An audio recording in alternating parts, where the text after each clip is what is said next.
The Moon Throne of Markul, a high fantasy adventure in the spirit of the Golden Age beyond the rim of the known heavens, where starlight is older than memory.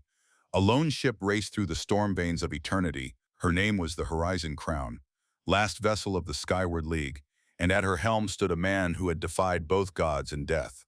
His name was Aric Dane. The engines screamed, the sky burned. He had chased a signal across galaxies, a song no mortal was meant to hear. And when the heavens struck back, he fell, not into death, but into legend. He awoke to a world made of light and silence. Vines shimmered with silver veins.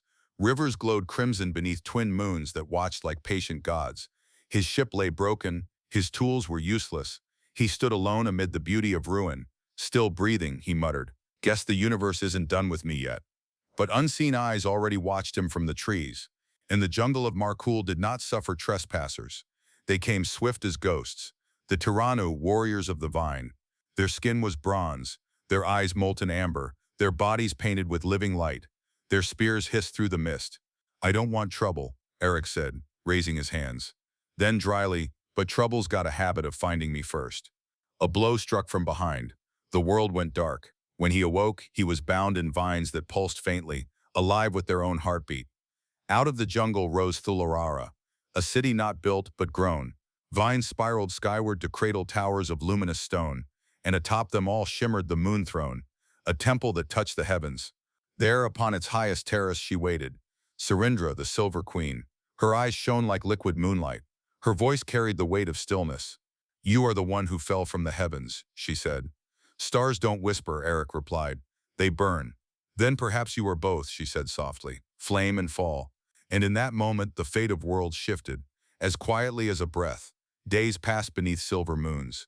Aric, prisoner turned guest, walked among a people who bowed not to a god, but to a machine dressed in divinity. And in the Queen's Garden of Light, his curiosity burned against her calm. "The moons tremble," Serindra said one evening. "The tides no longer obey. My priests call it omen, but I hear a failing heart." "Engines have hearts too," Aric said, "and they die for the same reasons. Time, neglect, fear."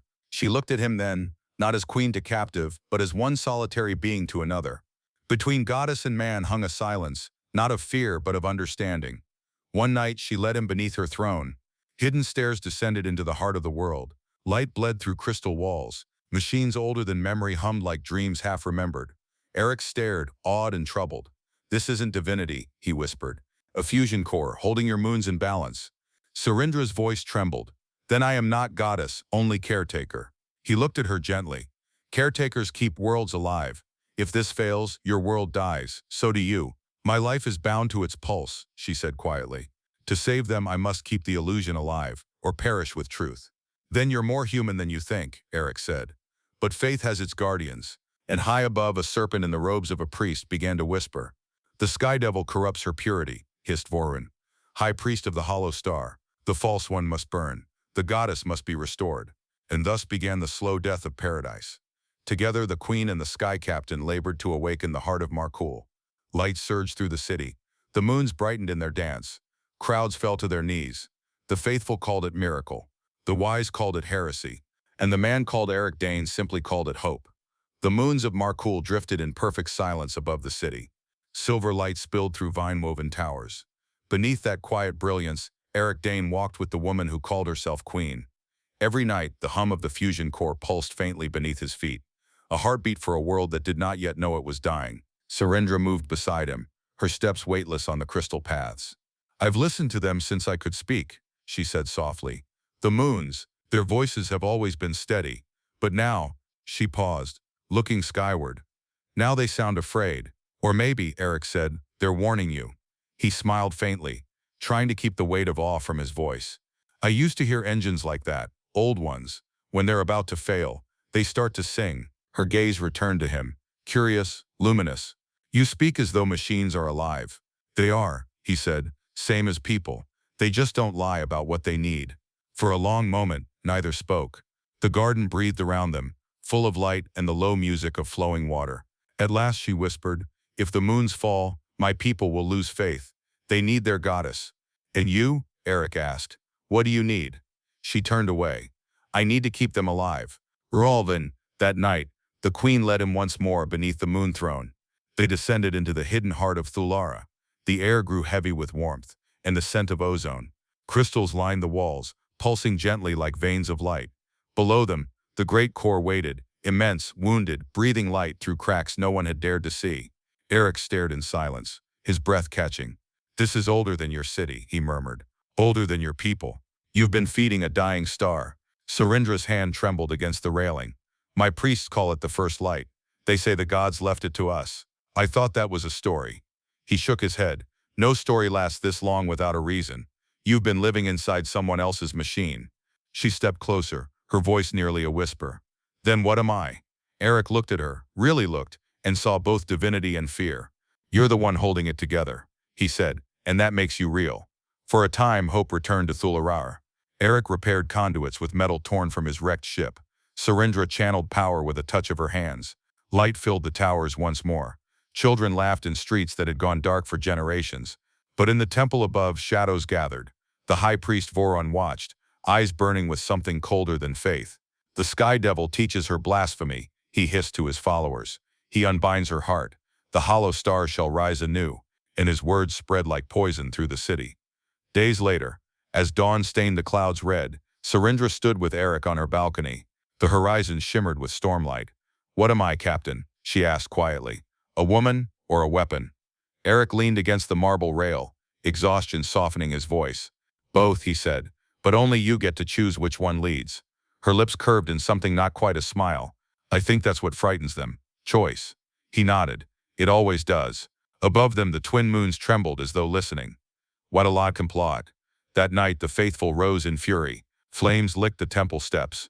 Torches swung like angry stars in the streets. The name Surendra became a battle cry and a curse. Aric reached her chambers as the first stones shattered the stained glass windows. "Your miracle worked too well," he shouted over the noise. "Then we'll make one last," she said. And together they ran to the core. Below the moon throne, the air throbbed with power. Surendra's hand hovered above the fusion heart, light gathering at her fingertips. But before she could act, a shadow moved from the stairs. Vorun stepped forward, robes torn, eyes wild. His voice was half chant, half howl. "Behold the false goddess, the machine made flesh." He drove his staff into the crystal floor. Cracks spidered outward, and light screamed.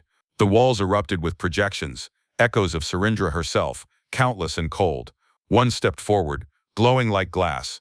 "Unit Surendra 9 recognized," it intoned. "Directive planetary stabilization. Emotional corruption detected."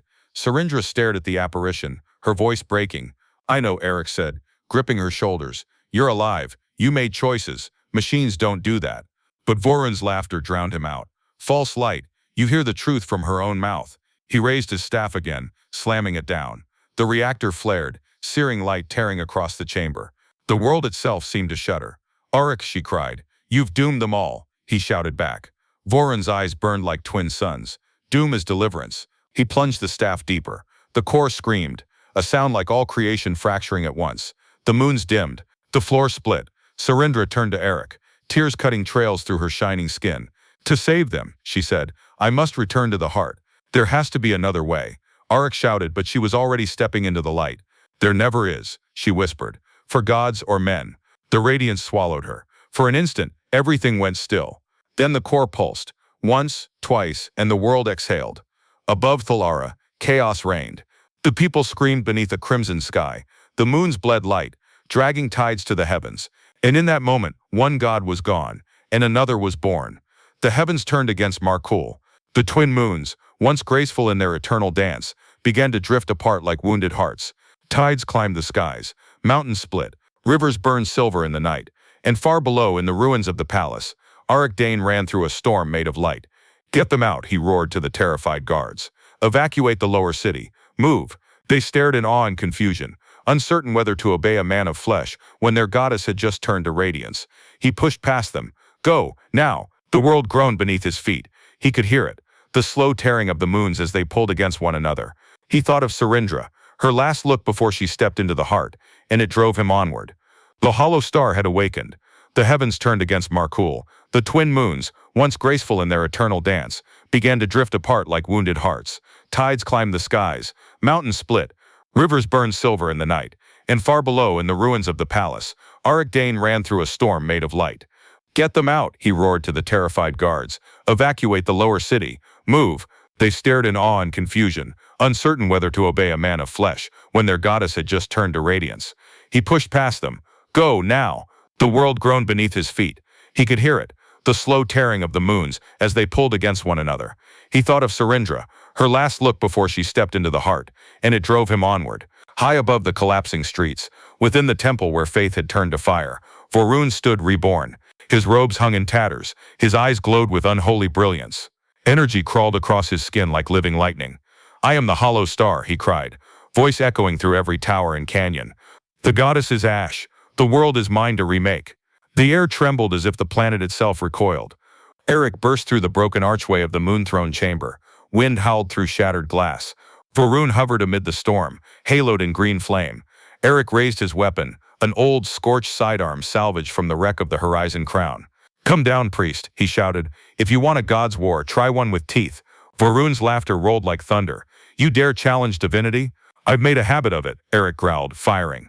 Bolts of plasma ripped through the air, but the priest's new form absorbed them, light coiling around his arms. He struck back, ribbons of green fire snapping across the chamber.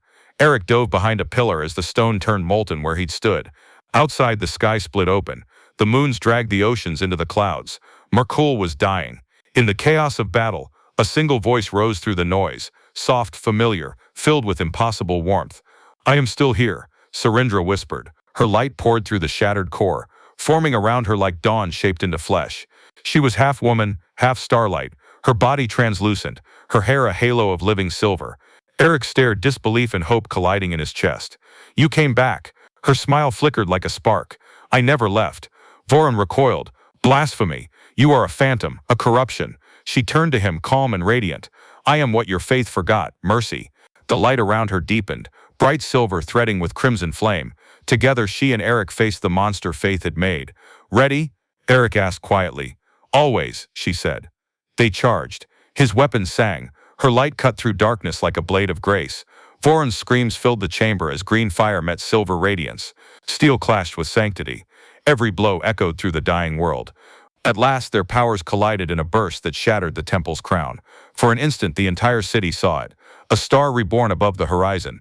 When the light cleared, Vorun was gone. Only dust remained, glowing faintly before the wind carried it away. Surindra fell to her knees, the glow around her fading. Aric caught her before she collapsed. Her pulse was faint but steady, her skin flickered like a dying flame. "I am the core now," she whispered. "If I leave, the moons fall." "No," Aric said, shaking his head. "We'll find another way. We always do." She looked at him with quiet sorrow. "There never is another way, for gods are men." He wanted to argue, but the words refused to come. She reached up, her touch warm against his cheek. "You gave me something I never had," she said softly. "A choice, a heartbeat that was my own." "Surindra," his voice broke. She smiled, a smile that held both farewell and peace. "You never will." Then she leaned forward, pressing her palm to his chest. A warmth spread through him, radiant and infinite, like sunlight breaking through storm clouds.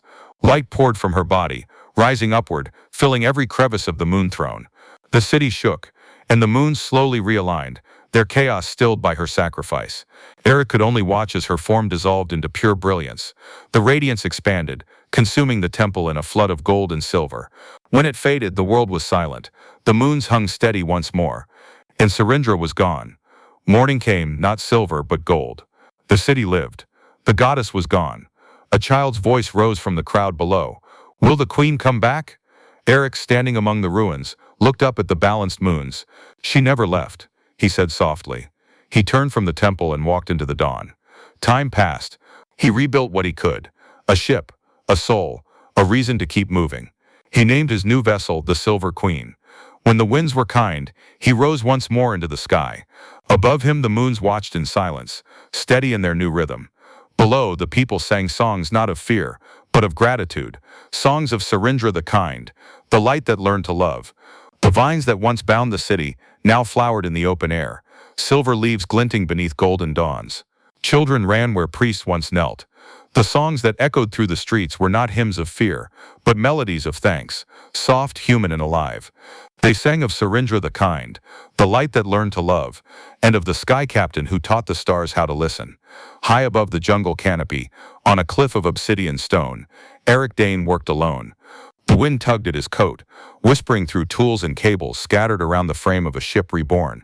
He paused, wiping sweat from his brow, and gazed up at the twin moons, now steady, serene. The sight still stole his breath.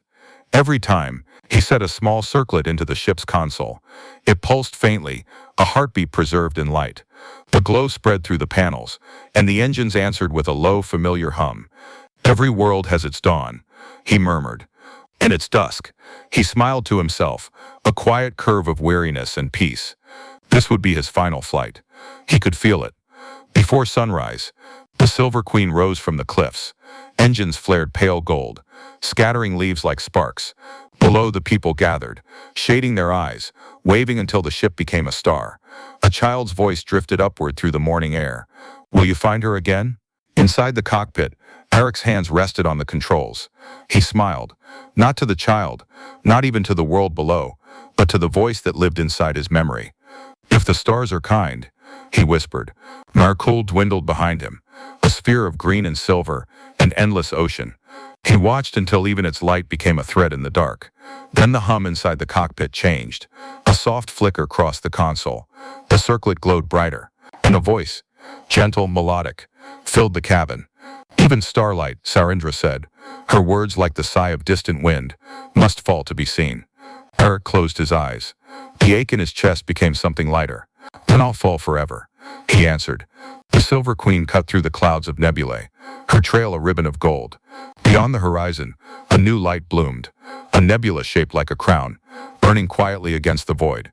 The melody that had started it all rose again, faint, ancient, beautiful, a song older than war, older than sorrow. And somewhere, in that sea of stars, a legend stirred.